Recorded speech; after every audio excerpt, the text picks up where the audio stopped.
the sad reality of the E28's fate. Welcome to our final video with the ITB E28. Well, as you can see here, definitely no ITBs in this car anymore. So I just recently made the review video about this project and the cost breakdown, and honestly that video was filmed probably a month before I posted it. Since that video has been posted, I have pulled the engine out of this E28, and it is now a bare rolling, not a rolling shell. I mean, it's still a complete car, it just doesn't have a drivetrain in it. And that is the reality of this car. So in that video, you guys might remember, basically my main complaint with the car was it's not a nice enough car for the engine. When I itemized the costs and all that involved, I spent over $10,000 on the engine alone, the rebuild, the refinishing, all the parts and stuff, the ITBs, which is way more than I spent on the car.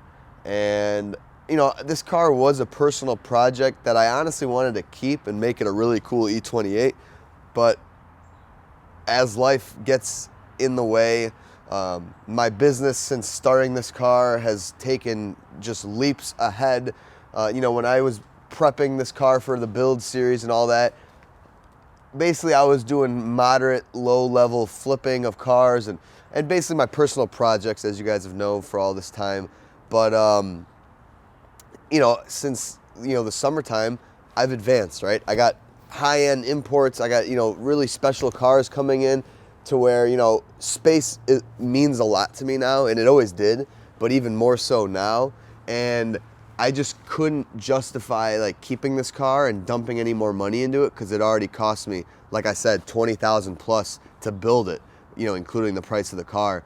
And I just had so much money tied into it, and at the end of the day, I just didn't like it that much. I like the engine, right? And there's a story behind where it's going, and it's the engine staying with me. Don't worry, that'll be revived in a new chassis, which I've been hinting at, but I'll keep it a secret for now, and it's gonna be very cool. But you know, I had BBS RFs for it. They didn't fit right, and then which just really sent me into a spiral of like I couldn't get the car looking right. You know, like it drove good, didn't look right. It still needed some love around the edges. The paint's bad.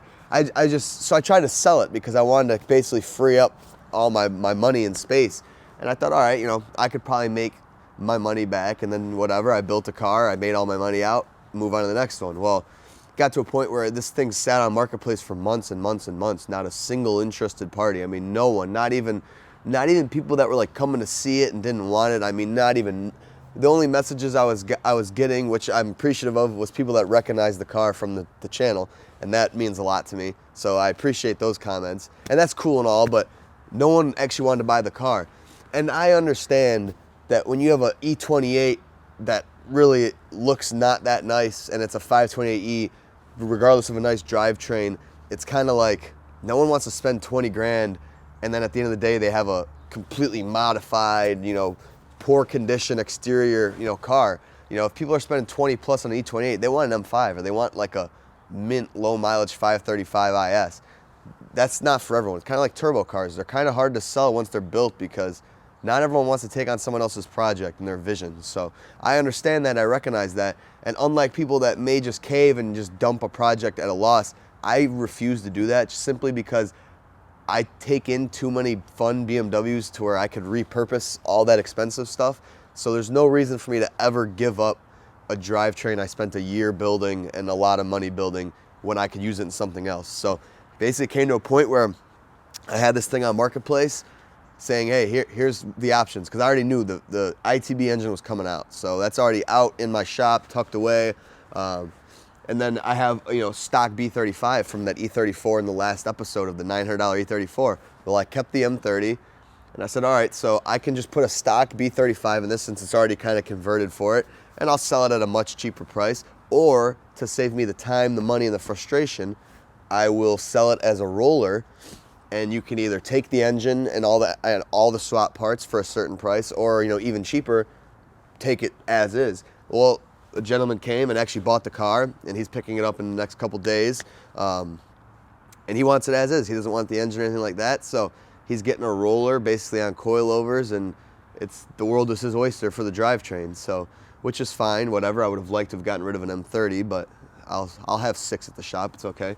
Yeah, so he's picking it up as is, and it'll be gone. I will be cleared from it. You know, I am losing money. I will just come out and say it, which is going to bring me into the topic later in this video. I figure why not make this a dual video and later talk about my biggest mistakes in the BMW world, because I want to be upfront with you guys, right? There's nothing to hide here, and you know, you guys learn from me, so I think you guys should learn from some of my mistakes. And these might not apply to everyone, but I will talk about my biggest mistakes in the BMW world, in my experience in the BMW world, like my biggest regrets, mistakes, losses, and all that. So my first regret with this car, which I mentioned in the last video, but one of my biggest regrets in the BMW world was picking out a mediocre shell for a really nice build series. That's mistake number 1 that I've made, that I'll talk about. And I've already kind of gone over it, but basically taking a mediocre car, putting a really nice engine in it, spending a lot of money thinking I could get my money out.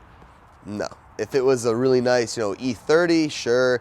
E28s are just kind of forgotten. They're not really, you know, people don't really care for them. So, you know, people see them at a really high price point and they're like, nah, I don't want that. So it makes sense. I get it. It's cool. You live and you learn. I'm still glad I did it. I'm still glad you know, the learning experience, the project, the series for you guys. This was what I'm calling my test mule, because I proved that engine and that setup worked really good. So now I can put it into a different car. And it's not like I'm putting it in and I have no baseline of if it worked. I know the engine's good, I know it's healthy, and I know all my parts around it worked. So that makes my life easier for the next build, which will be my V2. And I think I'm gonna switch up a couple things, make things a little bit nicer, and stuff like that. So, and on that note, let's talk about my biggest mistakes in the BMW world thus far. I've been messing with old BMWs now for almost 10 years. I have learned a lot along the way, as we all do. We all start somewhere. I started, like a lot of people, not knowing anything, just kind of DIYing as I went. And I explored a lot of chassis in the BMW E series, and I've owned, geez, man, I've owned nearly every like E series BMW pretty much.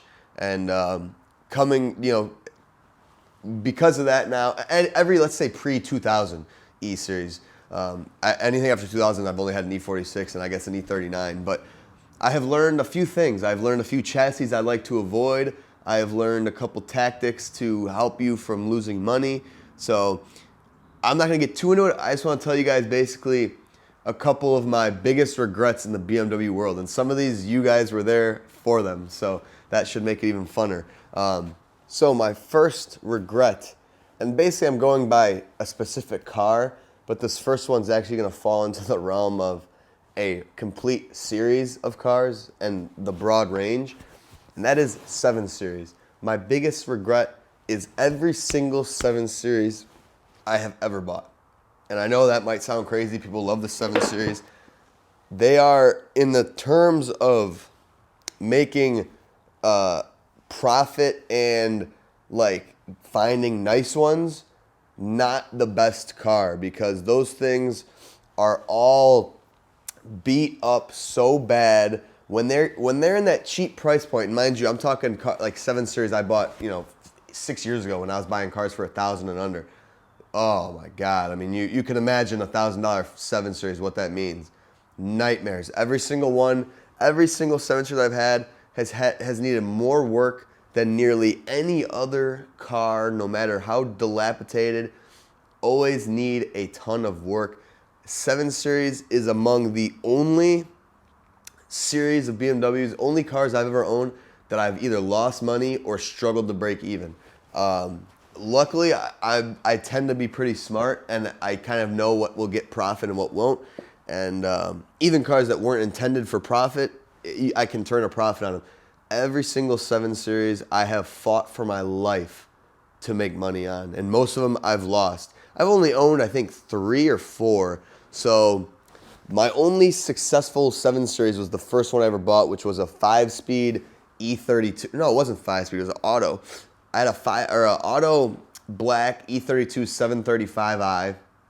I saved it from a junkyard for $600. I ended up selling it for, I think, $1,200. After parts, I made maybe $500. Only success I've ever had in the 7 Series world, and that was the cheapest one I've ever bought because it was literally about to be crushed by a junkyard. And again, it needed stupid work that was really annoying, but that one ended up not being horrible, but it was a junker. And then I had the green 735IL that you guys remember. That car was an absolute loss, worse than probably any of the other ones. That car was a trade from a loss, and it became a bigger loss, which I'll get into later when I talk about my second biggest regret. That car sucked. That car was a tremendous amount of work, and again, lost money. Could not sell it. That's the thing about 7 Series is they don't turn. They don't move. So you might have even the nice cars. My buddy experienced this in California. I mean, it doesn't matter where, what kind of car. They don't move. People don't care to buy 7 Series. Some people do. But the majority of people, they want 3s, they want 5s. They do not want big 7 Series, especially 735s and like the lower spec cars because they're not fun. They're old and that was a dumb thing to say. I love the old stuff, but they're not fun and they're old. Whereas like this is old, but it's fun. Like they're boats, right? They're not sporty or anything like that, underpowered. So an IL could not sell it. I ended up selling that car so cheap after having so much money invested into it. Huge loss. And then I also had, so I guess I only had 3 7 Series. Then I also had a E23 5-speed, complete shit box, rusted out. I mean, it was a beater. And I'm putting pictures of all these cars in, hopefully, if I can find them so you guys can kind of see. There was one episode on that. It was the second episode ever on my YouTube channel, by the way, if you're interested in seeing that car up close. And it was me trying to fix up a hard brake line that rotted out. Horrible condition car. Again, I bought it basically just trying to help a guy out, thinking I'll make some money. Off the initial purchase price, I think I did make a couple $100, but after the labor and the parts to get into it, I think it ended up being like breaking even or losing a little bit of money. Again, waste of time. And mind you, none of these were like the right car. You know, these were all cars that basically I bought either because I was young and dumb or the opportunity presented itself and I wanted to just get the experience, which I'm glad I got to experience them. Or again, I had to get out of another loss. So yeah, but all those bad ideas. So if you ever are looking for like the investment world profit, 7 Series is probably not the place to look, unless I'm missing something. I've never had an E38. Those are probably the same boat though. I mean, if you want one to keep, sure. If you think you're gonna turn it, probably not, because it's gonna need a lot of work to make it nice. And that's just the case when you have cars that have a lot of tech and stuff in them. A lot of things go wrong. Second biggest mistake in the BMW world was that 4-door 325e E30 that I had. You guys might remember I did like a mini series kind of fixing it up, getting it running better, and like fixing the rusty rockers like the not right way. That car was a junker. I bought that car for too much, thinking I could sell it, flip it. Auto 325e, no one wants. That was just my bad, not knowing the market. And that's what I mean, you learn, right? But it was just such a poor condition car. It had mice in it. It was disgusting. It sucked. That car sucked. And I ended up being at such a loss on that car because I couldn't sell it that I traded it for that green 735IL thinking, okay, that's a nicer car. I can turn it and maybe get some of my investment back. Well, that car turned out to be a loss too. So that was honestly the worst off I've ever been in the world of BMW. And that was the same like series of cars. The E30 traded for the 7 straight trade ended up probably being a mistake because the E30 I probably could have sold for more had I fixed it up a little bit better. So again, that was a mistake. Just again, it comes down to just undesirable packaged car, poor condition, and then market timing. It was like going into winter. No one wants that going into winter. No one wants anything going into the winter, basically. So that was another huge loss for me, which is funny because it was an E30, which are typically nice, good cars, like investment cars. But it gets to a point where if like these cars get so beat up, they are not investments. You might tell yourself, unless you dump tens of thousands of dollars into them, good luck. So that was the second largest mistake. Honestly then, after that, there isn't, I don't think out of the nearly 70 to 80 BMWs I've owned, I don't think there's ever actually been another particular model car that has been a huge regret for me. Every single one I've enjoyed, even if they turned out to be bigger projects than I thought, either the money got out of them or I just enjoyed them and they've been, you know, good cars. And typically, you know, I'm in the parts business, so I have no problem. If it gets really bad, I'll part it out. But like those 7 Series are not worth parting out. The E30 wasn't worth parting out. So those are the type of cars that you screw yourself on because you can't get your money out with the parts. But if you can buy a desirable manual car, even if it's junky and cheap, typically you get your money out of it because you could at least part it out if you need to. Honestly, in the BMW world, that's probably all I have to say for regrets or be carefuls. At the end of the day, my experience doesn't mean your experience. You might have a 7 Series and make a ton of money, but those are just my personal. This is more so just for my personal sharing to you guys because I don't really talk about things that really cause me like losses like that. I'm usually quiet about it, but I figure why not tell you guys. So that's a quick little update on the E28 and a quick little glimpse into my mistakes of the past. So I hope you guys enjoyed this quick little video, which actually is probably a lot of talking. I yap a lot. So thank you guys for staying tuned. If you're still here, I really appreciate it. We will see you in the next episode, probably working on the E31. Yeah, thank you guys for watching. See ya.